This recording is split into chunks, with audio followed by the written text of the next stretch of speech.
Yo, Renan de volta, sejam muito bem-vindos a mais um vídeo de xadrez. Hoje com um vídeo épico, um vídeo fantástico.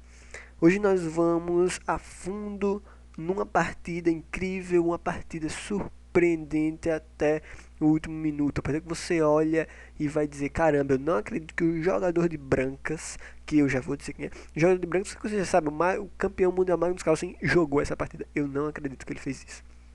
Porém, foi verdade, essa partida aconteceu na Copa do Mundo de Xadrez da FIDE, não é da FIFA, tá? Da FIDE, nesse ano 2017, a partida aconteceu dia 9, tá? Há 2 dias atrás, dia 9 de setembro de 2017, de brancas, o atual campeão mundial Magnus Carlsen, de rating 2827, contra o chinês Xianzi Bu, ok? Vamos chamá-lo de Bu apenas, né?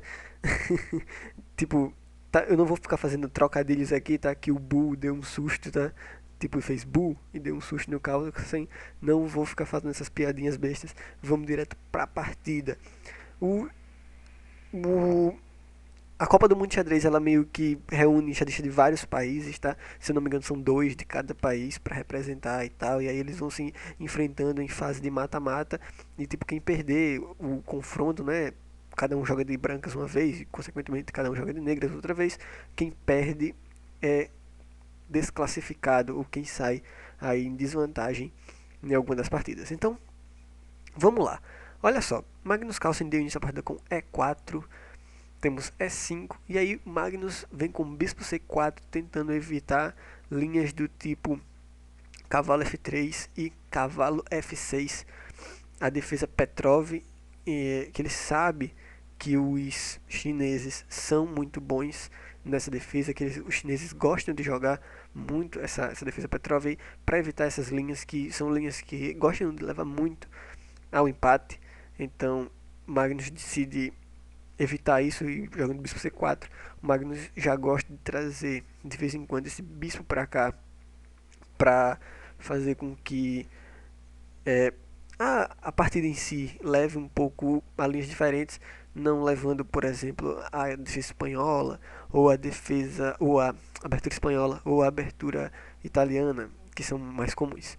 Temos cavalo F6 atacando o peão, D3 defende, cavalo C6 desenvolvendo, cavalo F3, bispo E7, ambos os jogadores fazem o roque, bispo B3, depois de D6, C3, Magnus fica com o centro de peões típico aqui dessa abertura, é típico do Carlsen. O Carlsen meio que construiu uma bela reputação jogando justamente esse tipo de sistema, tá? Com esse tipo de peão aqui, essa típica estrutura de peões da abertura Rui Lopes barra italiana, barra abertura do bispo, que foi o que a gente acabou de ver aqui na partida. E aí, bem, aqui você tem várias opções depois, trazer a torre para cá, fazer a manobra, vai mandar com o cavalo, a gente vai ver tudo isso. Vamos lá, seguindo a partida temos bispo E6, fica essa tensão aí para depois, quem sabe, uma troca de bispos. Torre E1, dama D7, cavalo de BD2, trazendo desenvolvimento no cavalo, aquela velha ideia de trazer o cavalo para F1, e aí quem sabe instala ele ou em G3 ou em E3. Temos torre de AB8, esse é um lance interessante, um lance bem sutil. A ideia do lance é proteger esse peão de B8 para que possa se tomar o bispo em paz depois, porque aí quando a dama tomar de volta, esse peão aqui está protegido. Temos bispo C2, não quero trocar meu bispo agora. D5, o Bu, não tem como eu dizer esse lance sem rir. O Bu, o Bu, não tem como dizer o nome dele sem rir. O Bu, ele faz esse lance D5, mostrando que não veio para brincadeira, está disposto a de fato contra-atacar no centro quando for preciso e tudo mais. Temos H3 por parte do Carlsen, aquele velho lance profilático, aquela coisa toda, né? O Bu decide jogar H6, se por acaso seguisse com peão toma o peão, peão toma o peão, não tem nenhum problema. Esse peão aqui, por exemplo, mantém-se na defesa dessa casa, tá? O cavalo tem opções, por exemplo, de... Claro, depois que a dama tiver aqui em D2, o cavalo tem a opção de vir para C4 e depois se instalar na casa E3, por exemplo. Enfim, peão controla essa casa para o cavalo não vir para cá. Tem tudo isso, tá? Enfim, jogo melhor para as brancas. Talvez por isso o Bu decidiu jogar H6. Temos peão toma D5, cavalo toma D5, e aí as negras permitem que as brancas tomem um peão. Peraí, Renan, como assim? Tá dizendo que o grande mestre Bu, o chinês gosta, né? Sabe das coisas, sabe calcular, sabe jogar xadrez. Tá dizendo que o chinês entregou o peão assim do nada? Não, não estou dizendo isso. Por quê? Temos, depois das trocas de cavalo, beleza, as brancas têm um peão a mais. Porém, o que é que isso dá às negras? Depois que as negras atacam esse camarada aqui, e a torre volta, preste muita atenção comigo nas sutilezas do jogo. Esse jogo é uma partida muito instrutiva, tá? Eu não estou colocando esse jogo aqui só para mostrar que o Magnus perdeu e tal, não. Se eu coloco alguma coisa aqui é porque eu acredito que dá para trazer aprendizado para você. Essa é a verdade. E aí, qual é o aprendizado que a gente pode tirar desse jogo, né? Qual é a mentalidade que eu quero que você veja esse jogo? É só pra ver como o campeão perdeu, como foi patético e tudo isso? Não, jamais, pelo amor de Deus. Eu quero que você veja esse vídeo tentando ao máximo tirar a melhor lição possível dele. E aí, como é que você vai tirar essa melhor lição possível dele? Você vai fazer o seguinte, olha só. Olha essa partida, vê quais foram os nuances, olha os detalhes da partida, as ideias por trás. E aí, tenta meio que tirar alguma coisa para sua próxima partida, talvez. Já ficar com isso na cabeça. Você vai juntando cada vez mais ideias, juntando cada vez mais pensamentos, juntando cada vez mais coisinhas, uma coisinha aqui, outra coisinha ali. Você vê um vídeo hoje, vê um vídeo amanhã, vai guardando isso na cabeça e lá na frente pode te ajudar, quem sabe, numa partida, numa hora de raciocinar alguma coisa. Então, pode vir a ser bastante útil. Olha só, preste muita atenção. Beleza, torre E1, perceba o seguinte. Perceba a atividade das peças negras. Olha isso. As torres são muito fáceis de se conectar. Já tem uma coluna aberta aqui para posterior ataque. Peças negras muito ativas. As peças brancas não estão tão ativas. Por exemplo, essa torre aqui, difícil de vir para o jogo. Os bispos um pouco restritos, tá? E fora que o rei está um pouco desprotegido e vai ficar ainda mais depois do brilhante lance bispo tome H3. É um lance típico, sabe? É um típico sacrifício do Gambito Marshall. Não sei se você já viu o Gambito Marshall, um gambito muito conhecido na abertura Rui Lopes. Se você não viu, procure depois, dá uma olhada. É interessante de saber. Ele tá, é um gambito que muita gente joga e que acaba pegando principiantes e jogadores de nível intermediário, justamente por causa dessa ambição pelo peão central que estava aqui. E aí entrega-se com a torre em troca justamente disso, de sair sacrificando as peças contra um ataque devastador. Olha só, o Magnus, não sei o que foi que deu nele, ele acaba tomando, tá? Enfim, olha só, ele poderia ter prosseguido jogando uma coisa calma, mais tranquila, com cavalo E4, por que não? Depois de bispo G4 atacando a dama, F3, bispo F5, aquela coisa toda, D4, o cavalo tá protegido, né, tá de boa. Você tem algumas casas escuras aqui ao redor do rei, tipo G3, H2, um pouco enfraquecidas, aquela coisa toda, mas mesmo assim, as brancas estão de boa, tá entendendo? Dá pra levar. Agora, aqui elas se complicam um pouco com o peão também H3, é, podem até vir a ganhar, quem sabe, se as negras não souberem aproveitar de fato ao máximo. Porém, a verdade é que as brancas acabam se complicando, tá? Traz muita dor de cabeça para as brancas, isso. Temos dama toma em H3, e aí, agora que começa, meu amigo. Agora é que começa e você vai ver o fuzuê todinho. Primeiro cavalo F1, isso é óbvio, tá? Tem que defender a casa ali, H2, por causa checkmate. Torre de B é 8. Esse sacrifício que aconteceu todo é típico do Gambito Macho. As negras ficam muito bem ativas. Olha isso. Depois, quem sabe essa troca aqui, a outra torre negra pode vir para E8 demais. Esse bispo que é um monstro atacando aqui. Sempre vai ter que ficar meio que esse cavalo aqui. Se esse cavalo tiver algum jeito de entrar no jogo, meu Deus, muito forte. Agora, contrapartida, veja as peças brancas. A torre no cantinho aqui livre, você vai ver que ela não vai vir para o jogo todo, ela não vai sair daí, tá? Ela não vai se mexer durante o jogo todo, isso é uma coisa péssima para um campeão mundial. Eu acredito que ele deve ter ficado meio transtornado depois, um pouquinho, né, pelo menos, tipo, caramba, eu não sei o que deu em mim. Enfim, torre não se mexeu o jogo todo, você vai ver.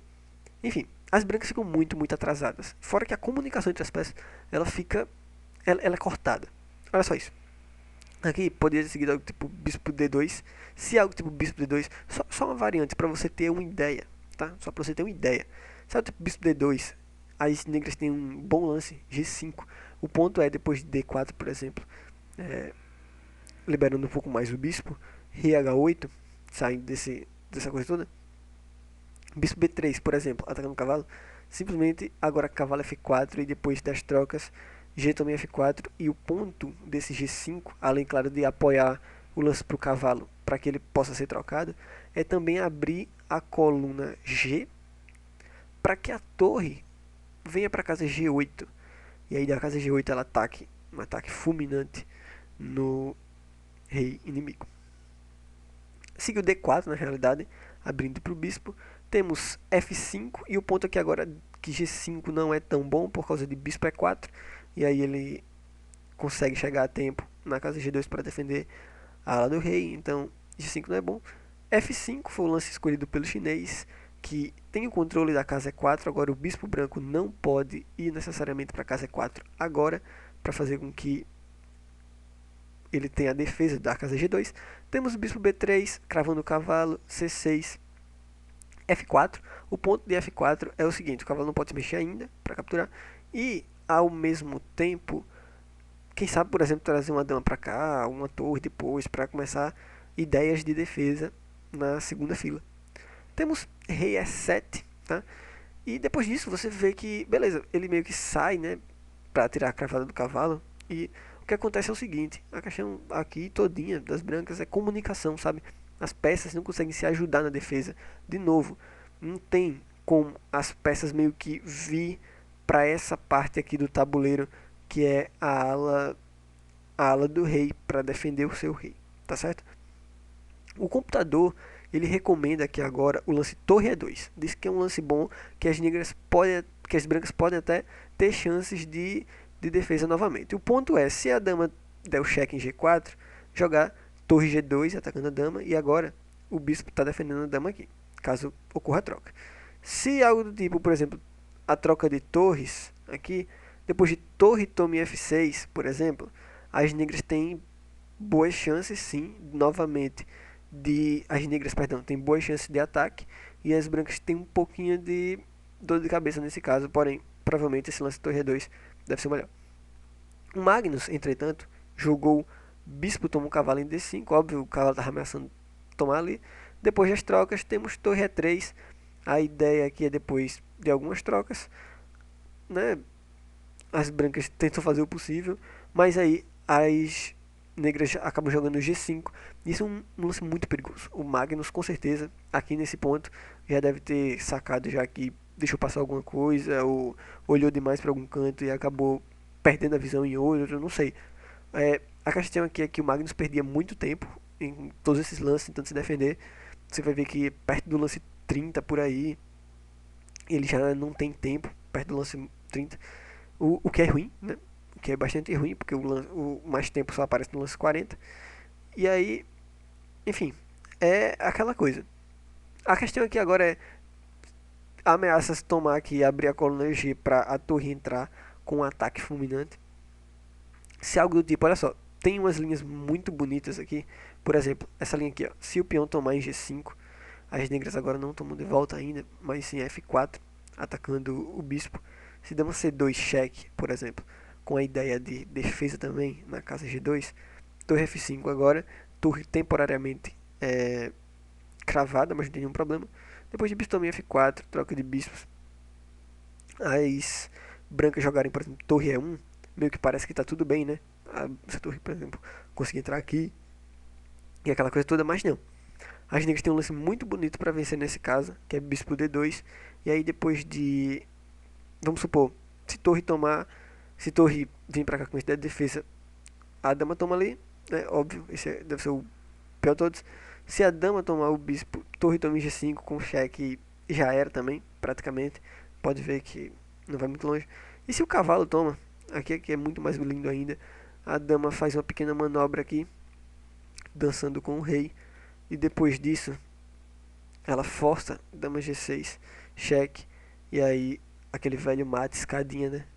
Aquele velho mate lá, básico, diga aí, o campeão leva esse mate. Então, temos, em vez de F, tome G5, o Magnus decidiu jogar rei F2, meio que tentando dar uma escapada lá pro outro lado. Aqui é muito difícil escapar, tá? Depois de peão também F4, dama F3, a questão é que o Magnus devolve o bispo de volta, né? Depois de F tominha 3, cavalo tominha 3, dama H2 cheque, o Magnus devolve a peça de volta e aí o que acontece? F1 tem que fugir, torre G8 aqui, praticamente já era, o ataque é muito forte, dama também F5 com cheque, a torre vem para G6, temos rei E1, o ponto é que se a dama der o cheque aqui, a torre só volta e o rei depois consegue escapar de boa. Vejamos, temos torre E1, rei E1, perdão. O Magnus, ele, nesse ponto aqui, lance número 29, já estava totalmente sem tempo, tá? Ele ficou muito tempo procurando defesa e tal, aquela coisa toda. Muito complicado, posição. Aqui praticamente já era. As negras agora só precisam achar um jeito de vencer, e é isso. Ela joga um H5, é um lance bom.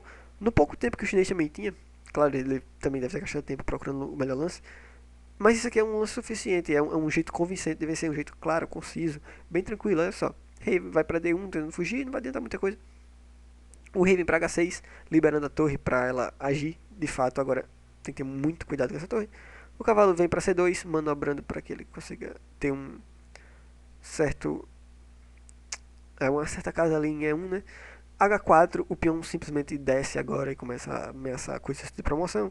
Temos cavalo E1, H3, aqui basicamente já era. Cavalo F3 tenta fazer alguma coisa, mas depois de dama G2, agora simplesmente ameaçando o avanço do peão. Cavalo E1 ataca a dama, aqui já era. Troca de damas agora depois de dama G4, cheque, obrigatório tomar. E depois de torre, então G4, cavalo F3. E aqui eu deixo pra você achar o lance, muito bonito, o lance vencedor, tá? O último lance aí da partida. Bom, as negras agora simplesmente vencem com torre G1, cheque, entregando a torre. Claro, o ponto é, se você simplesmente mexer o rei, a torre aqui já era, né? E tem também que, se você capturar com o cavalo, o lance H2 arremata a partida. Bom, eu sei, tá? Eu sei. Nem parece que foi o Carlsen jogando, né? Eu quero que você conte pra mim nos comentários o que você achou dessa partida. Eu quero que você conte pra mim nos comentários o que você acha que aconteceu com o campeão mundial Magnus Carlsen e o que aconteceu depois, beleza? Esse foi o primeiro jogo, depois eles empataram, tá? No outro jogo bastante conturbado, mas que acabou empate e aí o Magnus foi eliminado da Copa do Mundo de Xadrez. Curiosamente, Copa do Mundo de Xadrez, único título que acredito que o Magnus não possui e que nunca passou nem perto de ganhar, essa é a verdade. Campeonato muito, muito disputado, um campeonato incrível, com estatística de alto nível, a galera mandando bem, jogando muito, eliminando os supostos favoritos. Muito massa mesmo esse torneio. Bem, espero que você tenha gostado. Conta pra mim nos comentários o que você achou dessa partida, o que você acha que aconteceu com o Magnus Carlsen. E depois eu vou ler todos eles e vou tentar responder a maioria do possível. Muito obrigado por assistir esse vídeo, forte abraço e até o próximo.